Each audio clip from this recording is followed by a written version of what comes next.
Lumberjack fans, Ladyjack fans, it's your Axum Insider Buckets. We're here at the SFA basketball facilities. We're going to sit down today, talk to Coach Kellogg, the women's basketball coach, and a pretty special player-coach combo that we have here at SFA. You guys stay tuned. You're not going to want to miss this. Come on.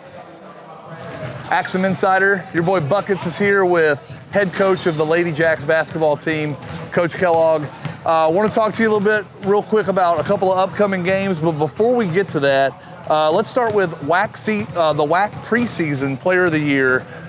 What is that like as a head coach, knowing that those awards don't come along because of just the individual, but the team around them and the system they're in? How does that feel as a program to have that player be here at SFA?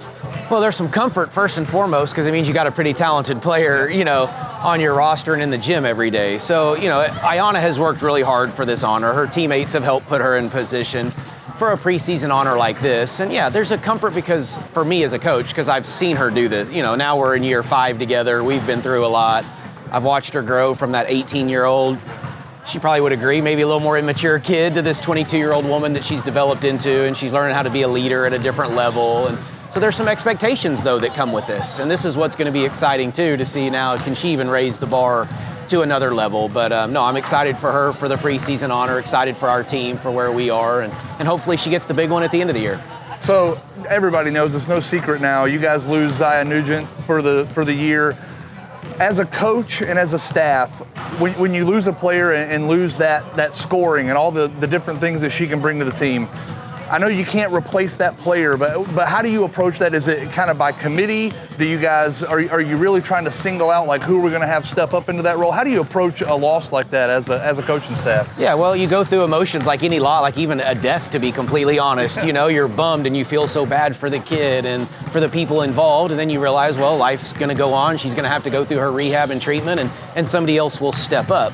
I do think typically though, when you either lose a kid through injury or graduation, is points is usually the least thing that I'm concerned about. Somebody will find points. I don't know who that is yet, though. Like, I don't. I mean, we're going to work through that, and it may take a little while to figure out who replaces her 13-plus points a game or whatever it was. But it's, a lot of hers was her heart, her toughness, take charges. She understood our system, that type of stuff. So it's a work in progress, but we feel confident in the kids we have, and they're stepping up and rising to the occasion.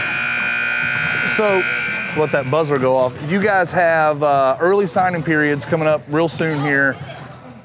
Now, I know over the course of your career, like, you've seen a lot of changes in the way this stuff works. How different is it now with transfer portal and the super seniors and stuff like that we have going on? Like, how difficult is it to navigate through signing players, the early signing period? You've got the regular, I guess is what they call it, sign. Like, how do you navigate all those different dates and all those different obstacles? Yeah, it's become much more difficult, and I won't get into too much detail, but I always had basically the plan, right, is if you had 3 seniors, you had 3 spots to fill, right? Could go high school, junior college, those types of things. So it just it was cyclical, right? And it was cyclical. And now it's, okay, you have however many seniors, okay, what does that mean? Or you do or don't. Like, I don't know year to year. Everybody always, what do you need in the next class? I don't know. I think I know. I hope we can still have that same formula that's worked. And when I talk about sustaining success, that's one of the ways I've thought we've been able to sustain success, because we've always just been able to cycle kids through our program. 3 graduate, we bring 3 new ones in, they stay for a while, they learn our system, and then we just keep doing it year in and year out. So we've got 2 games coming up next week. Obviously the home opener against UTSA, and then you guys will go on the road to Houston to play Rice. And just want to get just a real quick, kind of a pregame with those, if you will. UTSA obviously, struggled a little bit last year. Probably going to be an improved team. 2 USC transfers that, folks here in the state of Texas probably know pretty well. Jordan Jenkins leads USC in scoring last year. Now she's going to be on the schedule for you guys game 1. How do you guys approach slowing her down, and what are your feelings going into that first game? Yeah, well, it's a return from a year ago. We opened the year at their place a year ago. I think both teams are different in personnel. You name some of the ones that we're going to have to key in on. Alyssa Coleman is a UT transfer, I believe, that's back as well for them. And Karen Aston is their coach, who was at the University of Texas. So, they got somebody on the bench that knows what she's doing. They've got our attention. I mean, they're going to be much improved. It's also the unknown, because they've got a lot of new faces as well. So there's some unknown to it. That's exciting, and as a coach, though, kind of makes you a little nervous because we like to prepare and give our kids as much information as possible.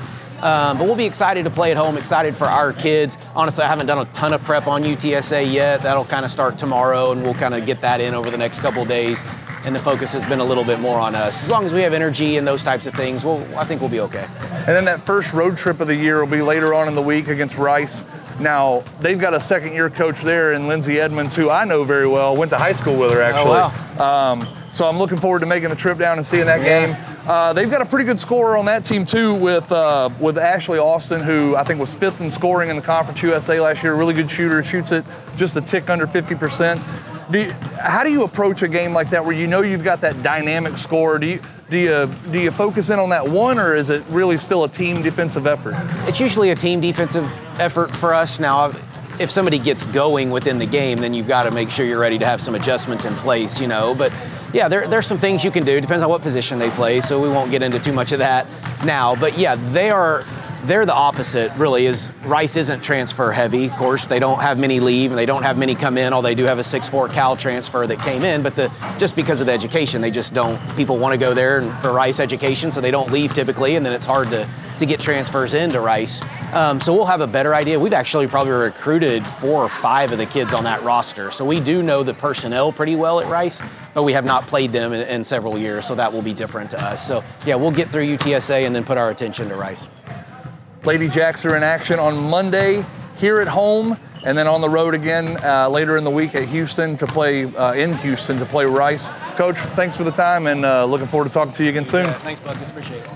I'm with Aiyanah and Aaliyah Johnson. Now, really cool dynamic having player, grad assistant, coach. What is that like for you guys, that dynamic every day in practice, and like how does that work with you guys? For me, I think it's a great opportunity just to see Aaliyah be in a position that she's always wanted to be in. It's really fun seeing her be a coach, and just knowing that she's always had that coach's mentality, and it helps me as a player. It's really cool for me getting on the other side of things. It's super cool to be able to just watch her and just completely be a fan of hers versus like having to go against her and practice and compete. That wasn't the easiest thing for me to do when we were teammates, but it's awesome. This transition has been really nice. We still have a sister dynamic. It's not a coach-player dynamic, but it's fun to help coach her. I hear you. So, WAC preseason player of the year. Big honor, big deal. How did you feel when they told you that you were going to be the WAC preseason player of the year? How did that feel?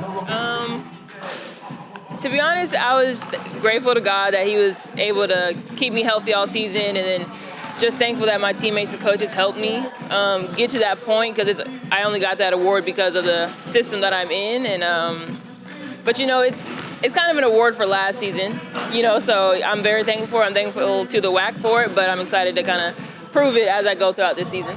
So you guys have spent the last, few weeks, over the summer, all this time now, playing against each other, coaching against each other. How does it feel? Like we're finally here, the season's about to start. Are you guys ready to get into action with some other people? Are you tired of beating up on each other?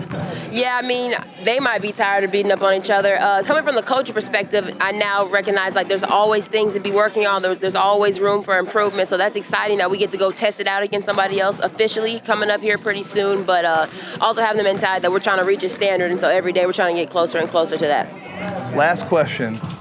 If I took the two of you out here right now and said 1-on-1 to 11, who's going to win this game? It depends. If she makes all those threes, then she's definitely winning. If I get to the basket, then I guess it's me. I don't know. If she decides to stand off me, I'll win. But if she tries to play for real, it's over. I'm not going to win. So there it is, the sister dynamic. They're always competitive. Appreciate you guys joining us. We'll be back for plenty more coverage of Ladyjack basketball this season. You guys stick with us. I'm your Axum Insider, Buckets. We'll talk to you guys next time.